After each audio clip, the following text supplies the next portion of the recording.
All right, basic trinomial factoring is for some difficult. Some of you are going to get this real quick. Others of you are really going to struggle with this. And I'm just going to forewarn you, if you struggle with negatives and positives, you're going to struggle a little bit with this.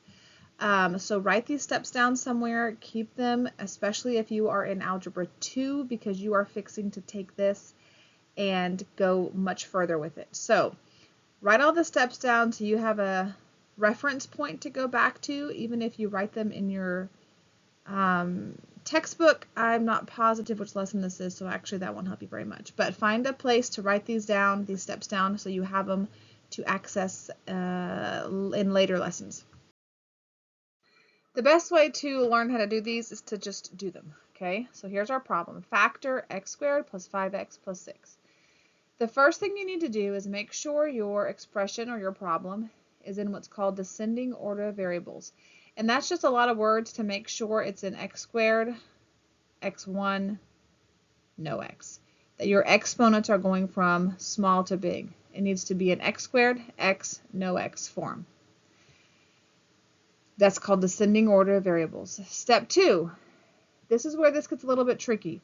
You're going to need to find two numbers that when added together equal the number with the x, but when multiplied together equal the number, oh my,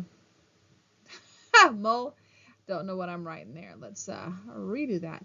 When added together equal the number with x, but when multiplied together equal the number without an x. So the first thing you need to do, you always want to start here. You need to find what you can multiply together to get 6. Whatever your last term is, you need to figure out what you can multiply together to get that. So in this case, my last term is 6. So what can I multiply together to get 6? 1 times 6 will give me 6, and here is where this is going to get tricky for some of you. 2 times 3 can give me 6, but the reality is negative 6 times negative 1, negative 2 times negative 3. These negatives and these positives are going to get some of you really mixed up because 2 negatives equals a positive as well as 2 positives. Okay? So, list out all the factors of your last term. I feel like this is just getting a lot of wording here. Let me clean this up. That looks much better. So list your factors of your last term for step 2. Now, I'm just going to, because this is the first one, I didn't use any negatives here, so we're going to just erase that. After you figure out your multiples, you need to look at these two sets and which two sets can be added to get the coefficient or the number with the x. So which set of these can I add together to get 5? Well, 1 plus 6 is 7, so that's not it. 2 plus 3 is 5. So 2 and 3, when multiplied together, give me 6. When added together, give me 5. And that's what I need. I need two numbers that when added together equal the number with the x. When multiplied together equal the number with 6.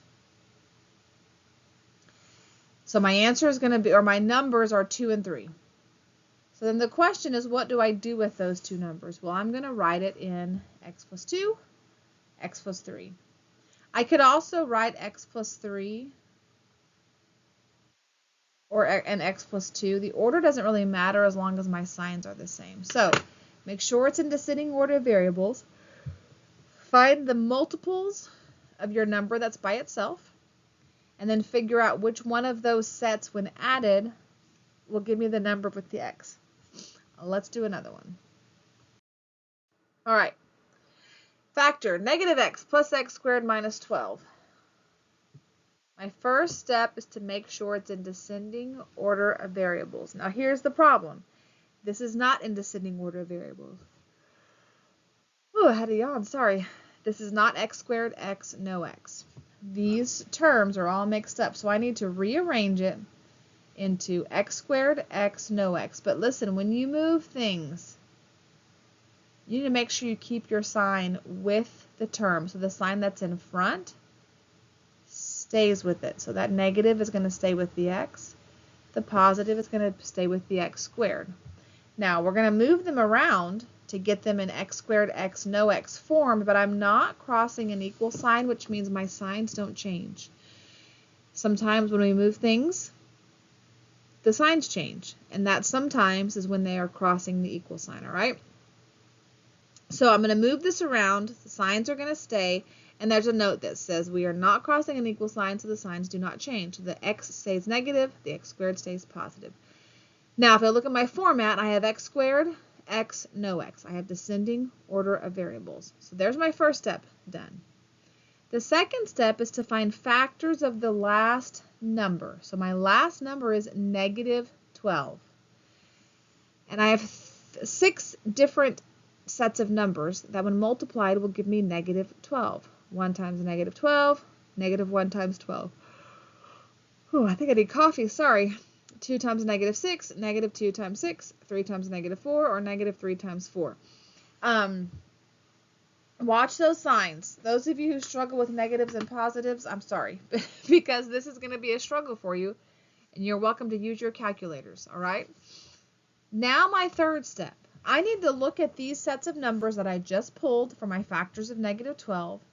Which one of those numbers, when multiplied, when added, are going to give me negative 1? So the question then is, where did the negative 1 come from? Well, I have to have 2 numbers when added together equal the number with the x, multiplied together equal the number with 12. And now I can already hear you saying there's no number written here. But what number is always there?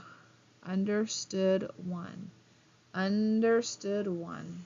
So I need to figure out which one of these sets is going to give me negative 1 when added. Well, I've done it down here. 1 plus negative 12, negative 11, yada, yada, yada. You guys can read just like I can read it to you.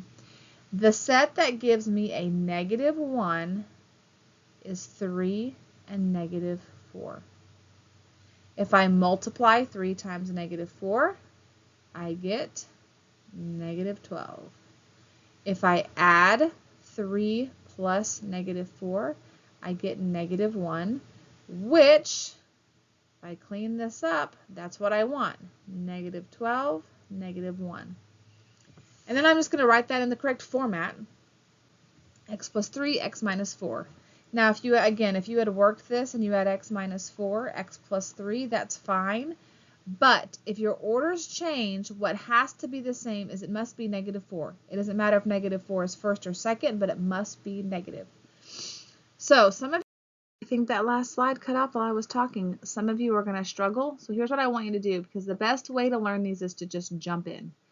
Step 1, make sure they're in descending order of variables. Step 2, find your multiples of your last term. Step 3, what can I add to get the coefficient with my second term?